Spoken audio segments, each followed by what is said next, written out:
I wanted to take a few minutes in this video to talk about whether or not the 1911 is still relevant in the modern firearms world. This is something that is hotly debated, with a lot of people on both sides giving their reasons why and why not they think that the 1911 is relevant or not.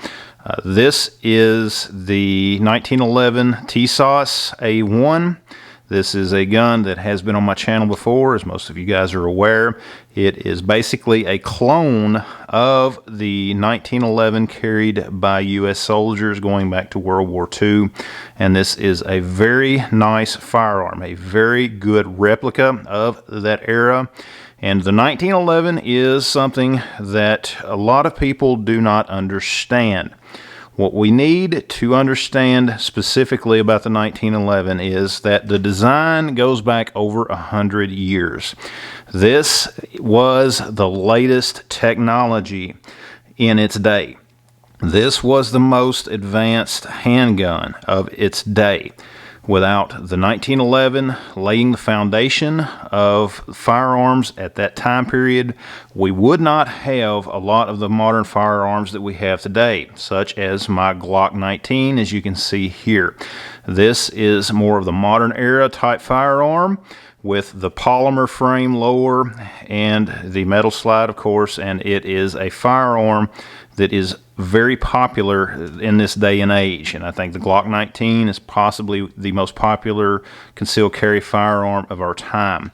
However, the 1911 is probably the most cloned handgun of our time because of so many different manufacturers out there making their version of this classic.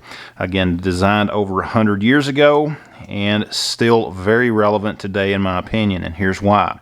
If you were to take someone that has a 1911 and not only has that gun, not only owns it, but trains with it, spends the time on the range, puts in the round count to really understand that gun and know what to do in the event of a malfunction, working on their proficiency with this gun, and you compare that to people that never shoot, that never spend time on the range, that you can take any gun there is on the market, put it in their hands, some super custom whatever. If you take that person and compare it to someone that trains, they're not going to do well. The person with a 1911 that trains is going to be much more proficient than anyone with any other gun that does not train. It is a simple fact.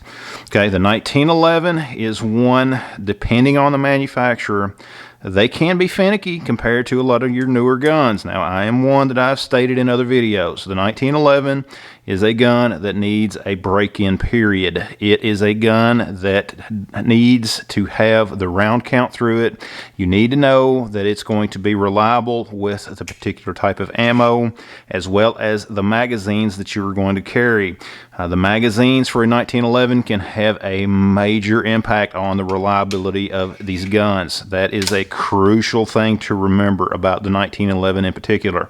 You can have the most super custom handmade 1911 in the world, but if you have a bad magazine, that gun is not going to be reliable. At the same time, you can take a gun like this, have a good magazine, and it will be very reliable as well. In fact, this gun has been very reliable. I have not shot a lot of defensive loads through this gun. I think just a couple of mags, because this is just basically a range toy. The classic design, the sights on it, it does have just those terrible sights that you can see there that, you know, for their time, for their purpose, it is just that standard little bitty 1911 sight that is made onto the slide. And no, I'm not going to be changing this. This is how I bought this gun, as a replica of that one carried by the soldiers, and that's how this gun is going to remain. I have others that have better sights that I could use for concealed carry or whatever. And if I decided to carry a 1911, I even have a certain few that I do carry. Go down and let me know in the comments below which ones those are. For you guys that are followers of my channel, you should know that. I do occasionally carry 1911, and I have a couple of specific ones that I have. I do have other models that I enjoy shooting, but I do not carry, simply because they have not shown themselves to be reliable enough to carry. They're fun at the range, but I do not carry them. This gun here, it's been reliable, but I don't really carry it unless I'm just around home, just out on my property, and a lot of that has to do with these sights. Again, this is just a range toy, you know, and plus I don't want to damage it. I don't want to cause any issues to it. Yes, it wouldn't really bother me if it got a few scratches on it, because it would just add a little more character, a little more realism to this gun, simply because it looks like the original A1, but I want to keep it like it is and just enjoy it. So the 1911 is a very relevant gun for today. What makes it relevant is the person that is holding it, whether they've put the time in for training, whether they have become proficient with it. And yes, guys, I know that there's a lot of debate about that, but that is my opinion on the 1911.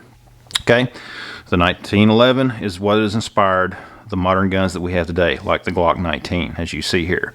But guys, that's just a few of my thoughts. Let me know yours down in the comments below. Also, guys, be sure to go over to my website at boomsticktacticalgear.com, pick you up some shirts. I've got some other stuff over there. I've got some battle belts over there, some optics and things like that, so go check them out. Guys, thanks for watching. Check out the rest of the videos on my channel. Go over, become a channel member, get early access to these videos, and we'll see you next time.